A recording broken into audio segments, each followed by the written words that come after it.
Hello, everybody, and we are live, Real Talk with Nina. And in today's edition, I have Chris Ward with me of Win the Hour, Win the Day.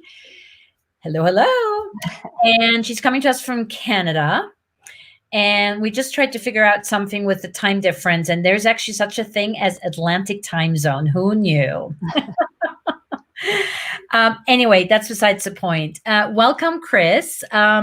I would love for you to introduce yourself because when you introduced yourself to me, it blew my mind away on several levels. So please introduce yourself to our community.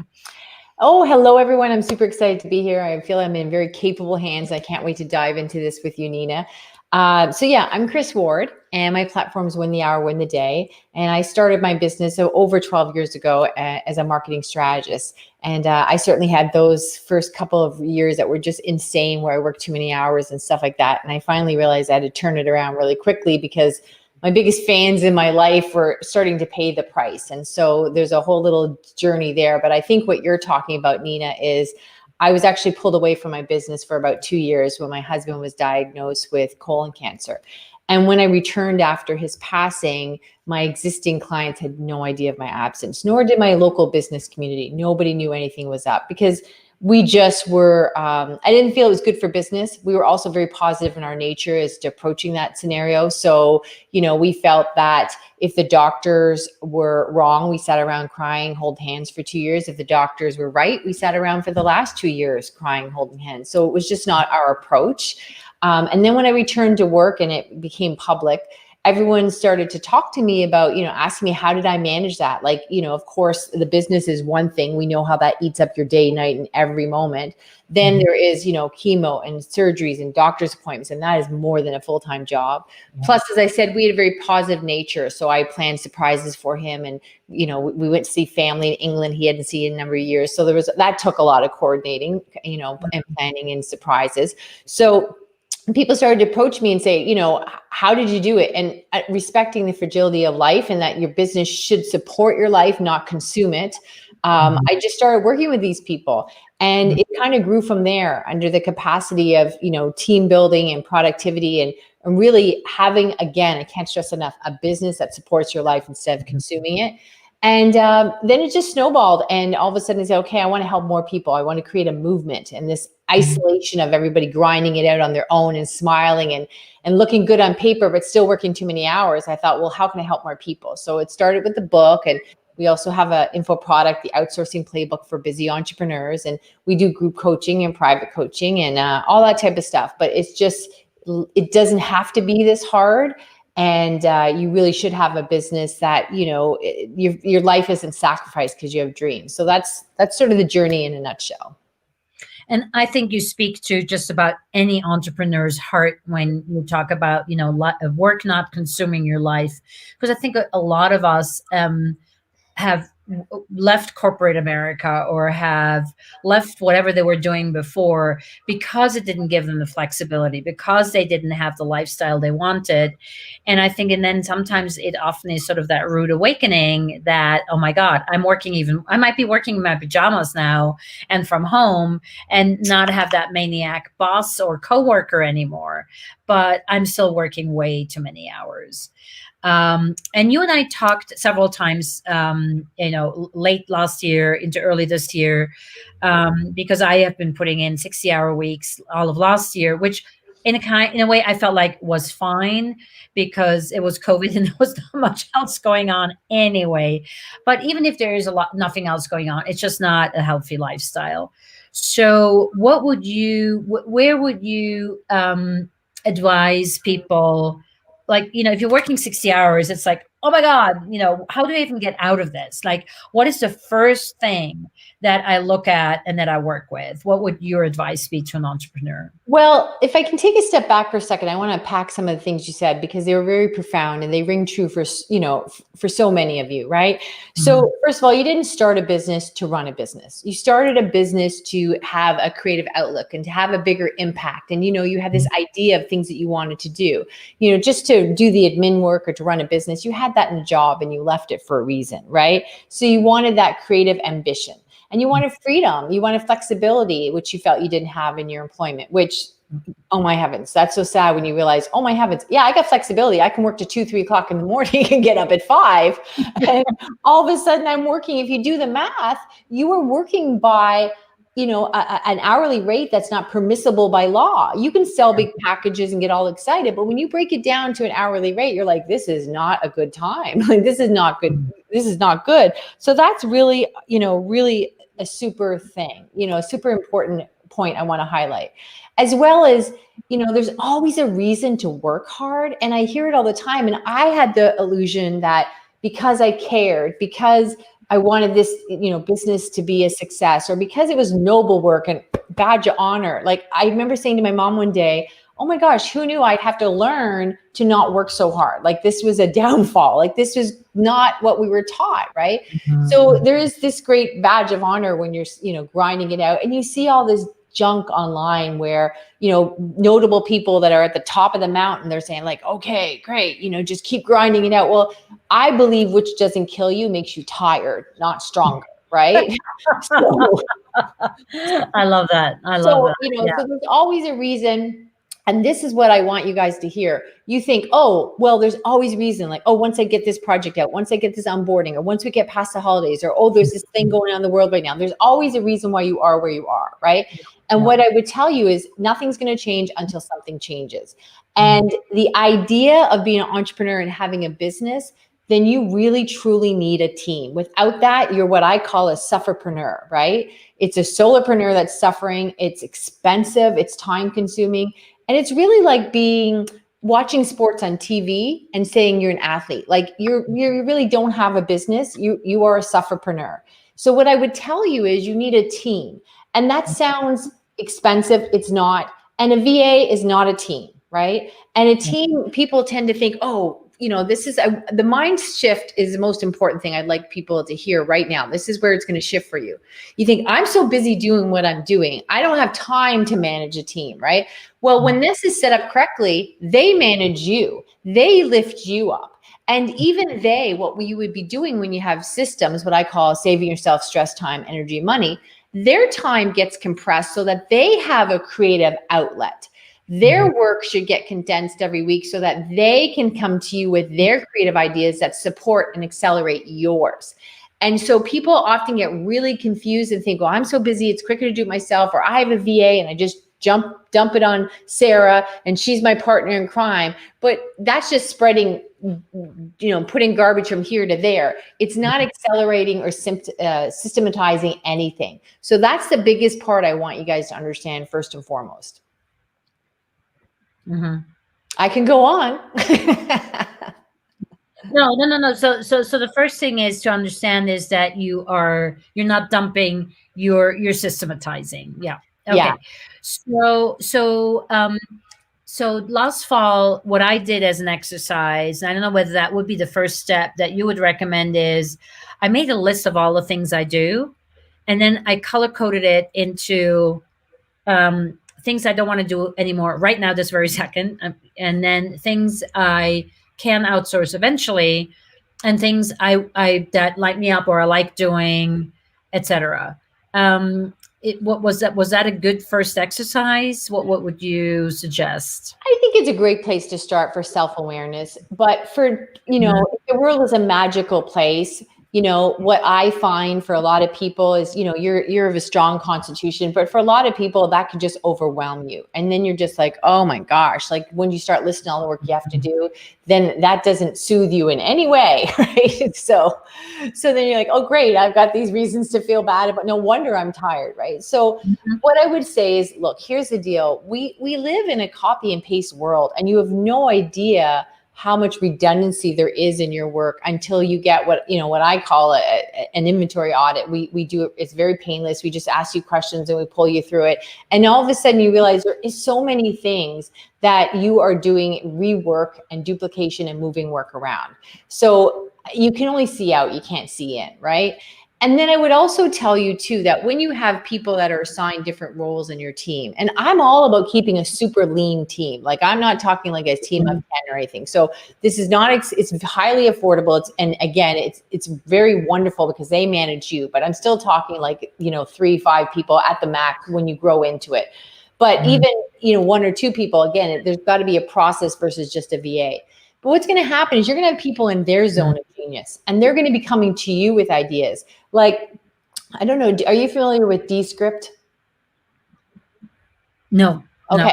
Actually, somebody just mentioned it to me. A client of mine said I should look into it. Yeah. Okay, so my video editor who does everything for our podcast, the Win the Hour, Win the Day podcast, for my videos, everything, that's her zone of genius. So she's all up in anything that's connected with videos. So she came to me and said, hey, we've got this Dscript thing. I think it's like $50. Let's sign up for it. You dump the video in and then it gives you a whole transcription of stuff. Great. Transcription instead of paying it, 15 cents a minute, all that stuff. Great.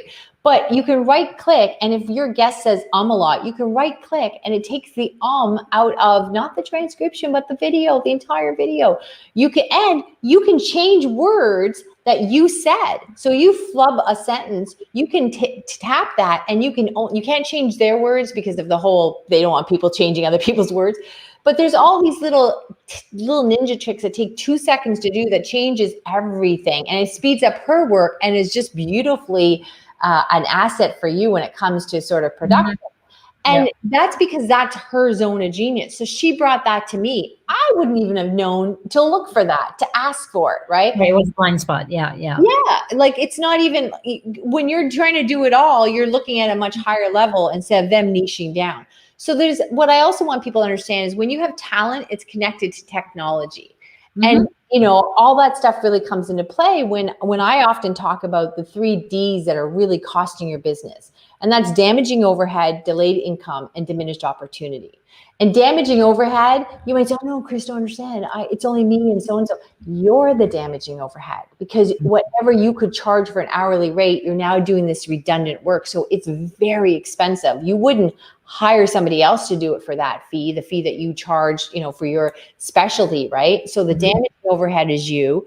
The delayed income, we'll never know how much that's costing you because when you don't get, you've got this campaign that's hot and cold when you have time. We all know the time to look for new business is not when you need it, but you're not consistently executing and getting new business because you're in busy work, right? And then diminished opportunity. How many times have we all heard, oh, I wish I knew you a couple weeks ago. I didn't know you did that. La, la, la. So it's really an expensive sport to be doing it by yourself or with, what I call a VA, not having a win team, a what is next team. Yeah, for sure. So Barbara just wrote that I think if I understand right, she tried to use Dscript but couldn't figure it out. So I guess that's why your editor was working with it, because there's probably a learning curve and there's some tech specs that need to be figured out. Well, Barbara, again, that's her area of genius, right? Right. So and I don't know how to use Dscript, Barbara. That's the thing. They brought it to me and said, here's for $50. It will speed up my work. And oh, Chris, when you flub up something, you can just highlight it in your notes. We'll take it out. It'll take 2 seconds. That's a really valuable point, Barbara. I'm so glad you brought it up. That's the beauty of it, is there's so many things that I don't know how to use, but here's the thing. And probably the next question a lot of people say to me, oh, well, what happens when they leave? Then you're really very vulnerable. And it's like, no, we have a process. So in our system, it'd be like, here's the process of how to process our videos using Dscript. So if that person leaves us tomorrow, we have the process, which also lends to the fact that here's something that might be very interesting to you guys, is there are very few courses anymore that I take. I will pay for something like, here, shame on me, I'm telling you all my dark secrets. We have been neglecting YouTube for the longest time. I'm so embarrassed. We just really weren't doing an effective way on it, but we're doing it now. And so my team had gone through a while ago and did all this training. Then they fine tune and speed it, break it down in bite-sized pieces for me. Chris, we need your intro video. Chris, we need a banner. They just tell me what we need, and they've got the notes in a process. So again, if they leave, the course and the pieces we need from the course are there. Same thing with Clubhouse. They brought that to me and said, Chris, this is heating up. You got to get in Clubhouse. Here's a video. It's 7 minutes. It'll show you what you need to do. Here's your bio. We took it from something else. Boom, boom, boom. Get this done. Okay. All right. So So you are in Clubhouse.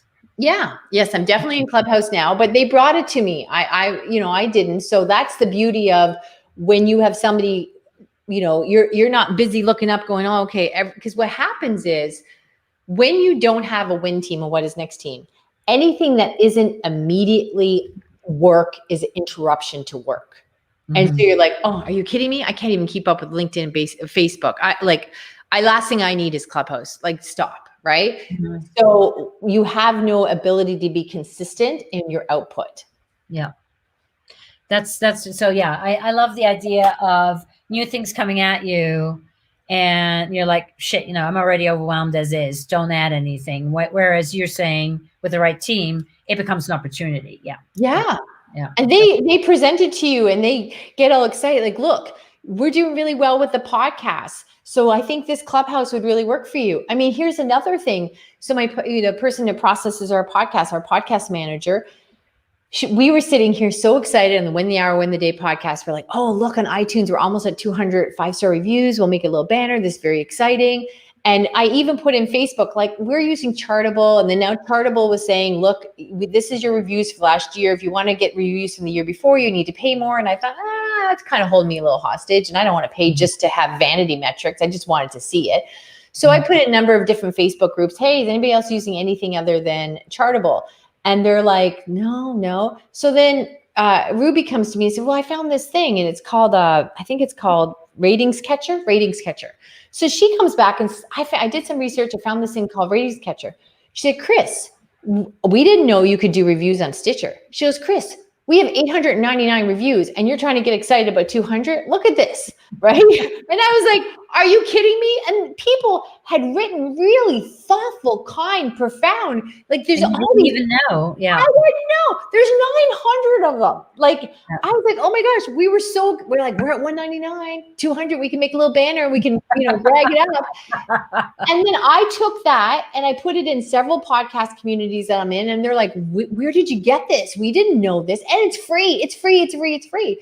And they're like, wow, this is amazing. So now I look like this hero in the podcast community, right? Mm-hmm. And the guy, podcast ratings or catcher, he sent me a thing because I keep sharing this link going, well, thanks for promoting us. Like, are you kidding? You had like 600 extra reviews that I didn't know about. Yeah. Not in a million years would I have found that. Never. Yeah. Right? If you didn't have a proactive team. Right. So talking about team. So when is the time for a solopreneur to start thinking about building a team? Day one. Because without it, it's going to hold you back. So, and people, if you think you can't afford a team, then you need a team. And what I would tell you too is understand in the beauty of the magic of the world we live in today, we're not talking old school, like you're thinking like an employee, like, okay, I can't afford somebody 20 hours a week and I'd have to have a desk and then blah, blah, all this stuff, right? Yeah. You could be hiring somebody that, you say, look, we'll set you up. Like, we don't know how much work we're going to have in this area. Let's say you're starting off with your virtual assistant, which is a great place to start, but that's not the end all. It's not a team, right? Mm-hmm. So it's the system there.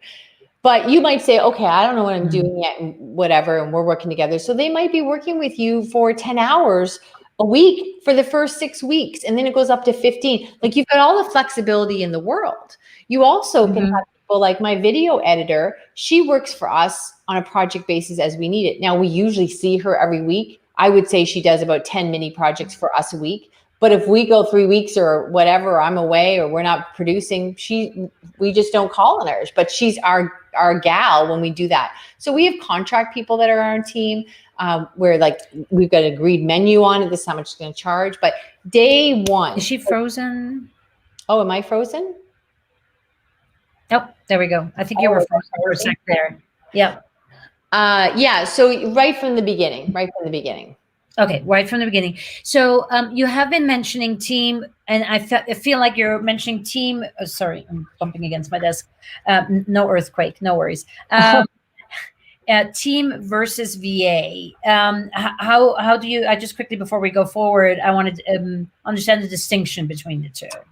Well, because too often people think a VA is the one and only and the catch-all. and it's too much under an umbrella. So what will happen is you will hire a VA, and let's say you get lucky and your hiring process is good, your onboarding process is good, and you've got enough of a system to keep them employed and not to get them frustrated and scared. Because when they see you running around like a crazy person, what happens is they get a little insecure because you're unreliable, right? And you're going to turn on them at some point because you're so busy and you have no systems to rely on.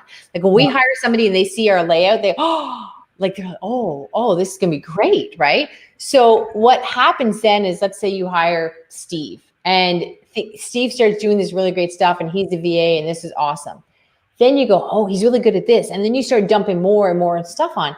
I mean, it's something as simple as I'm the last person on the planet Earth to discover the cooking channel. So I just started watching these cooking competitions and stuff, and understanding that you could be an amazing cook, but you're not a baker, right? And so what will happen is you'll hire someone, she'll be really good at this, and then you start adding more and more stuff to her because you have no team mentality. You have no process in play, what we call toolkits.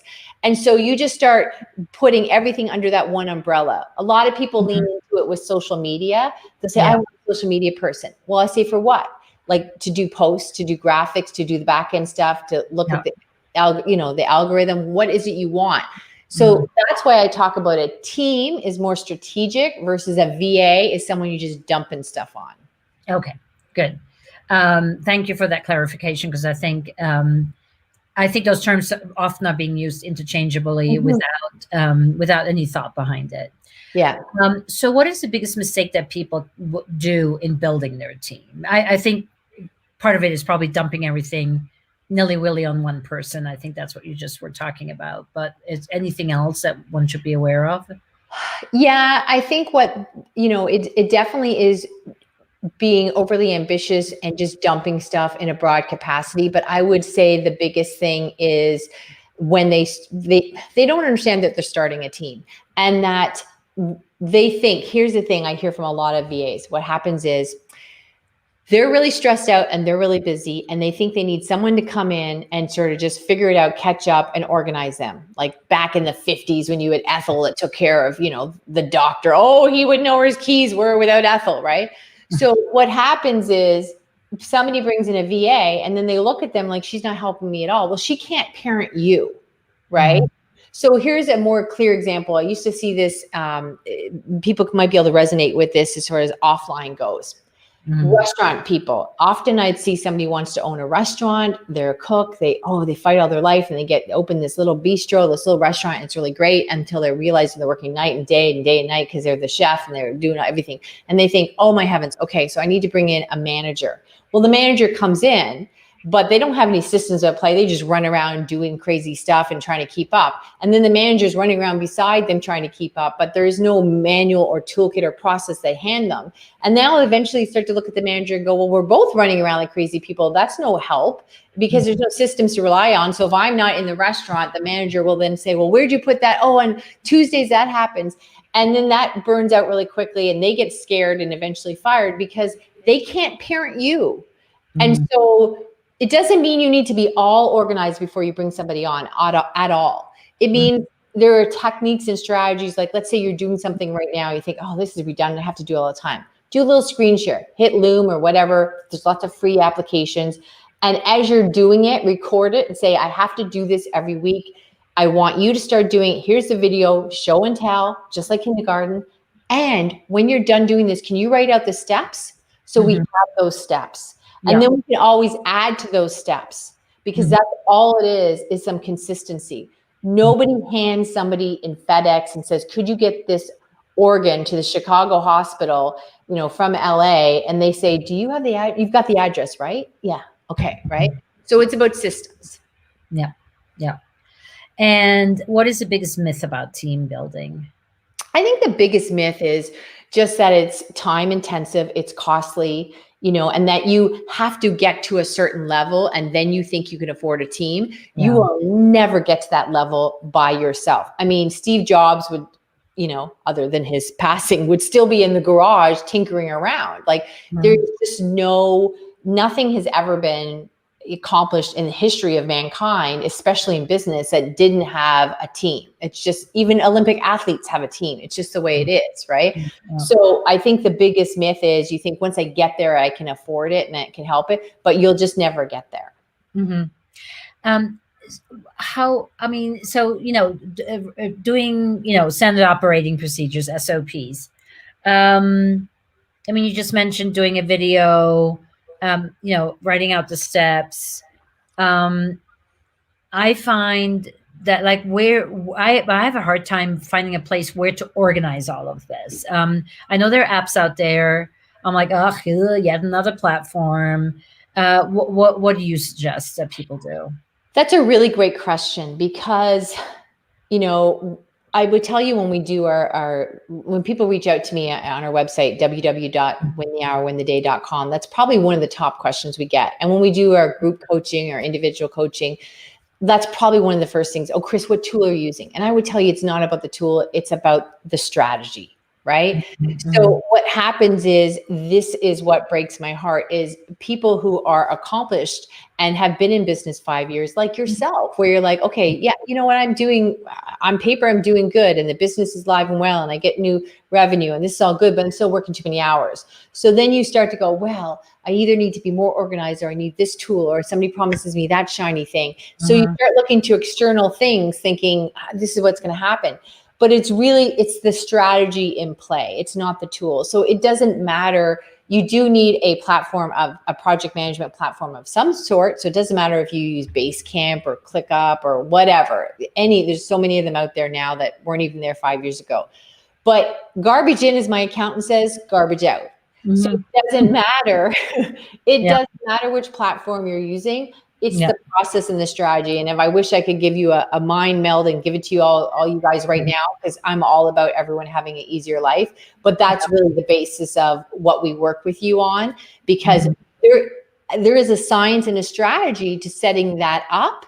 Yeah. And then you know how to duplicate it. So the whole word system sounds heavy and complicated and manual-like. And it truly is, the way we do it, a really effective and simple toolkit. Okay. All right. So yeah, I mean, basically, I feel like you sound like me when it's like, it's not the camera you use, it's what you do with it. Yeah. Right. Yeah. As like, there's people, big time directors now, they'll say, look, I shot this on an iPhone, like they'll do a commercial or whatever. And clearly, I used to see this years ago, before, hello, grandchildren, before the iPhone, right? But I went to a wedding once, and there's like the photographer, and she had a smaller camera, and she was doing beautiful, beautiful, amazing work. And then, and I hope this doesn't sound stereotypical, but it was an Asian wedding, and I turned around and everyone stood up in the audience. They had like $10,000 cameras. There was like, right? And it was their culture. They just had a lot of access. Like, they just were Nikon fans and all this other stuff, but they were just taking snapshots with their camera that was worth way more than hers. And she had better, better images. So it's not the tool, it's the tradesman. Yeah. It's how you use it, for sure. So when we were talking late last year, we were talking about how the right team can really help you grow your business. Can you talk about that a little bit? Yeah, well, I've given a number of examples of things that I would have never accomplished without my team. So it really is about, you forget this so easily. Again, this might help you. It's really about ideas to implementation. So anything, anyone that you admire professionally, you think, how are they getting that stuff done? It's really, they're just getting their ideas to implementation faster than you are. And they are no smarter than you. It's just, they're getting their ideas to implementation. So kind of like this. If you see these beans here, I often tell people, these little red jelly beans, pretend these are the really important projects that you just like, you've got this fire in your belly, it'd make a difference with your audience, and you just want to get them out. And you've got this creative stuff you just need to get out. But what happens is, without a team, it gets buried in your week. And you have to noodle through and try to find the pieces, and it gets lost. And then it gets, we'll do it next week or the week after, and all that stuff. Whereas when you have a team, my focus is on the creativity. I can control and plan and be consistent that this is the project I'm going to get out this week. and it's really rewarding. And that's what being an entrepreneur was about. It wasn't about the grind and working longer hours and just working the business. You didn't start a business to run a business. It's about the creativity. And without a team, well, you know yourself, you're just doing all these crazy things all the time that need to be done, like the pre and the post work. There's a lot of pre and post work. Yeah. Here's a quick example. We worked with a designer. And she's like, Chris, you don't understand. I go into a room, I see a room, I go into homes, blah, blah, blah. I can't systematize that. Like, I'm the only one that can do it. It's the world as how I see it through my eyes. And I said, okay, let's look at that. So her average appointment was about an hour and a half, hour and 45 minutes. Well, we worked with her for a year, and we did a number of things during that year, not just this. And we broke down the pre and the post work that she had to do and the admin and all that stuff. So all of a sudden, with a team doing all the admin work, which she didn't realize she was doing and she thought was important, she sat down with the client and asked all these questions. That stuff could be done before she arrived, blah, blah, blah. Well, then we got her appointments down to, they were on average 20 to 30 minutes each because she just went in and did the work. Well, then she started having, okay, now I'll block my afternoons off. She started doing really big speaking engagements and podcasts. And now she's working on a book because now she like had this free time that she could then be consistent with her creative output. So it's all those kind of things. They really, truly add up. Wow. I mean, my head right now is spinning with all the ideas that one could do, et cetera, et cetera. So just quickly back to cost. So, you start with a VA. Where do you go from there? What I mean, a good person, you, as your accountant says, garbage in, garbage out. Yeah. A good person, especially if you want to hire American, you want to hire, or Canadian or local, is not going to be $5 an hour. What kind of budget are we looking at? I know this is like obviously vastly different from person to person, from business to business, but like where do you start seeing a real difference in your in being able to let go of stuff? Well, letting go is, listen, people think that they need control, but when I show them you don't need control over this redundant task, like you're just copy and pasting that yourself, and then you're getting frustrated when half the time you can't find it, doesn't work. And even yourself, you're not systematized. You don't have a toolkit that you can rely on, right? So you drop stuff, you're really good at this, you do 3 steps this week, and then you forget it last week, and then 6 weeks from now, it's like a new project. Like, I haven't done that in a while. All right, I forgot I was supposed to do that. So there's all that foolishness. Cost, I would tell you, it's a little bit like saying I need groceries. Well, okay, what do you need? And how healthy you're going to eat? Is it canned? What store you're going to buy from? All this other stuff. Yeah. But I would tell you it's extremely affordable. And yes, you know what? You can hire around the globe internationally, and it's fantastic. And in the Philippines, the minimum wage is like $12, I think, a day. So when you're paying them $6 an hour, you can get some really quality, efficient people for that kind of fee. And I'm telling you, my goal is always to be the dumbest one in the room so that they are always smarter than me. Now, if you say, oh, but I want to make sure I hire locally as well. Here's the deal. What happened, especially years ago when I was newer, having people, what I would call outsourcing in a VA for $5 an hour, allowed me to keep my local talent that I couldn't have afforded, because I wouldn't have been able to get the new business if I didn't have my team, my outsourcing team. The new business brought in revenue that I could keep my in-house staff and give him raises and things like that. So you can do a mixture of both. So if you say, look, it's really important to me to hire locally or whatever, great. You can grow your business and do that if you have a team that, can afford to supplement that. So they really wash each other's hands. But you can have a phenomenal difference in your life for pennies on the dollar. Where it all started for me many years ago was, about 8 years ago, I was doing virtual long before anybody else. Like, I realized really quickly, even if you live down, your office is down the street from me, the idea of having to get in the car and go and wait while you come out, then you needed to pad your schedule with travel time. So I just thought, back to back, we could do virtual. So I was doing virtual, a lot longer than anybody else. But about 9 years ago, when I was still doing what I call physical appointments, as a marketing strategist, I would go in, I'd sit in your office, and each package was very specific and boom, boom, boom, writing it all down. Now, I would promise hand to God when I went back to the office, I would put this right in the file and the client's potential notes and all this other stuff. And now sometimes what would happen is I wouldn't get to it Friday. Sometimes I wouldn't get it to the next Friday. And now I've got these notes that were meant for 20 minutes. And then here's the worst part. If they called, I got the opportunity to be one of two people. I got the opportunity to be the person that sounds stressed out and I'm trying to read my notes that were meant for 20 minutes. Or if I misquoted them, I looked like I was trying to swindle them, but I just had bad notes. So finally I thought enough is enough. I can't deal with the stress. And outsourcing was still very new back then. So I found a transcriber, God help me, this is all she wanted to do. She had like 10 clients. She just transcribed all day. And because that's what she did, she was super fast.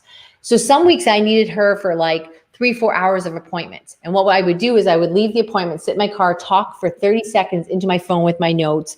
That's it, boom. And they would be in on the computer within 24 hours. Now, the weeks that I had a lot of appointments cost me $12. The weeks I didn't need her cost me none.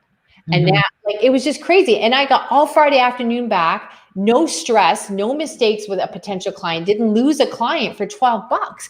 And I was sure back then at that point, 9 years ago, I was like, oh, I can't afford a team. Are you crazy? I mean, I had the one in-house guy, but I was like, I can't afford more, right? But 10 for $12. So there's just so many options to you. But I would tell you, most of the people I work with have been in business a few years and you're just waiting for some magical number. You're just never going to get there till you have your win team. Yeah. Yeah. No, I mean, I'm signing on the dotted line on that for sure. For sure. So let's just bring it back for a sec to video. So, I mean, I kind of know how I, perfect team, break up my video, etc. How do you break up your video? How do I break up my video for what? With your team? Like how does your video work for you? Your video marketing with what does your team do at which stage of the I'm just curious. Sure. So it could be anything. So for example, what I'll do is, let's say like this morning, I shot 5 quick little videos, concepts for social media. So they're all under a minute, right? So we have a process. I follow the steps. I load them up. Actually, according to my steps, I load them up. They get it. They're notified. We have a little toolkit thing. They're notified. And I'll say, here's 5 videos. I do the headlines. And then I actually do a second headline for each video. So we can compare when I do one video, which one ranks better, depending on the headline, even though it's the same video. So 5 videos will give me 10, right? And then they go through a process that I won't bore you with. It's very simple. And, and what happens is there's a banner put on top. When you go online, guys, check it out. LinkedIn, Facebook, well, less on Facebook, but LinkedIn, Instagram, all that stuff. You'll see me doing a video. You'll see the banner when the hour cross. It'll be transcribed so that when there's no sound on the phone, you still hear what I say. And that's all done and posted and repurposed without me being involved. They will then take the transcription off that video and turn it into a post and add emojis and clean it up and all that stuff. So I will spend, like this morning, it's a minute video. It might have taken me 15 minutes to do, 5 videos and I turn them into 10. And then I just upload them, notify them, title them. And then there's this whole process that we get a lot of juice out of. So it really can be as simple, as complicated, as elaborate as you want it to be. And it's really custom to your business. What are your needs and what do you do? There's all kinds of things we do with video. That's just one example. Yep. Great. So systematize this. And guys, what she's talking about, she's batch producing, which is one of the things I've been preaching for a very long time. Yeah. So do you put every video out with 2 different titles and see how it performs? We do on social media, just because we meet once a week and go over stats and we take a look at, this is the same video and it's got a different title. And we learn from that. Like it's just amazing. Yeah. Okay. Interesting. I mean, I never have done that, but that's actually a great idea. Yeah, because sometimes you get caught up in yourself and you think, somebody will see that we put that video up, 2 weeks ago. No one's following you that closely. Nor do they care. I'm just not having that kind of impression on people's lives right now. No, I also think that if they did, good for them, and good for you. If they notice and say something, great, but no, I mean, and so many people miss content anyway that it doesn't. 100%. Yeah. No, I always tell people you can easily recycle. Like after, I mean, I wouldn't recycle the same 5 videos for a full year, but They got a constant drip campaign. What Yeah. I'll often do too is like usually Monday or Tuesdays I'll do a live on Facebook. So I did the live and I take that concept and say, oh, I'm getting a lot of reaction to that. So I'll make a 1-minute video for social media. Well, since I'm going to make a 1-minute video, I might as well make 5 so they're done. Yeah, absolutely. Yeah. So again, back to the batch work. So no, they get a constant drip of videos from me, and then we just have a process. So, and the really powerful thing of this toolkit, people, is that then you can turn on a dime and you can add one little extra step, because too often what happens is you're doing something, you think, oh, we've got this great idea. And then you add something to some process you have in your head. And then when you do that, the way the brain and all that works is then it drops something else. And then you'll come back 6 months later going, but we used to do that. It really worked. Why did we stop? Oh yeah, remember because, and there's some reason and it fell off. And now, you know what I mean? So when you have it in a toolkit, check, check, check, you can add to your efficiency and it's always growing instead of recycling. Yeah. I love that. I love growing versus recycling. Yeah. Yeah. I'm going to take that away. I love that. And we're going to stop on that because that's so brilliant. Actually, your head. Exactly. Is there anything that you are, so there's your website, the winthehourwintheday.com. You have a book. Well, where can we find your book? Yeah, you can also listen to me. We talk about general business on the Win the Hour, Win the Day podcast. Yeah. And you guys check out www.freegift, from Chris, Kris, freegiftfromchris.com. And we got some goodies there for you. freegiftfromchris.com. Okay. Awesome. Very good. Chris, this was really informative. And I'm going to have to get off my mighty horse of finding the perfect platform for my SOPs and just do the damn SOPs. And I know you and I will be working together rather sooner than later. I have to just have a couple of bigger fish, which might not be bigger, but I think they are bigger. So when the student is ready, the teacher will come. Yes, exactly. Exactly. Thank you so much for your time. Thank you for your insight. And we'll talk again soon. I know that. Thank you, Nina. It's all right. Bye-bye, everybody. Great to see you all today.